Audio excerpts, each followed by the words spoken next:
వాడు అయోగ్యముగా ప్రభు యొక్క శరీరంలో తినను, రక్తం త్రాగును, వాడు ఏమవుతాడు? అపరాధి అవుతాడు. యోహాను సువార్త 13వ అధ్యాయం 27వ వచనంలో మనం చూస్తున్నాం. వాడు ఆ ముక్క పుచ్చుకొనగానే సాతాను వానిలో ప్రవేశించాడు. ఇక్కడ చూడండి, యూదా ఇస్కరియోతు ఒక ముక్క పుచ్చుకొనగానే సాతానుడు వానిలో ప్రవేశించాడు. ఎప్పుడు ప్రవేశించాడు?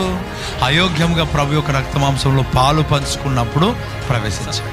ప్రభు బలలో పాలు పంచుకునేవాడు, పాపములు చేసేవాళ్ళు చాలా మంది ఉన్నారు. బూతులు మాట్లాడే వాళ్ళు ఉన్నారు, అబద్ధాలు మాట్లాడే వాళ్ళు ఉన్నారు, మాంత్రిక కార్యాలలో పాలు పంచుకునే వాళ్ళు ఉన్నారు, చేతబడి కార్యములు, చిల్లంగి క్రియలు చేసేవాళ్ళు, అయోగ్యముగా పాలు పంచుకోవాలి. ప్రభు యొక్క రక్తమాంసంలో పాలు పంచుకునే వాళ్ళు బీడీలు తాగే వాళ్ళు ఉన్నారు, సిగరెట్ తాగే వాళ్ళు ఉన్నారు, మద్యపానం తాగే వాళ్ళు ఉన్నారు, వ్యభిచారంలో పాలు పంచుకునే వాళ్ళు ఉన్నారు. నువ్వు చిన్నదే కదా అని వదిలేస్తున్నావేమో. ఇతరుల పైన కోపం, అహంకారం, అయోగ్యముగా తీసుకుంటే సాతానుడే మన లోపల ఉంటాడు. నీ జీవితంలో సాతానుడు గాడు ఉండాల్సింది దేవుడు మనలో ఉండు.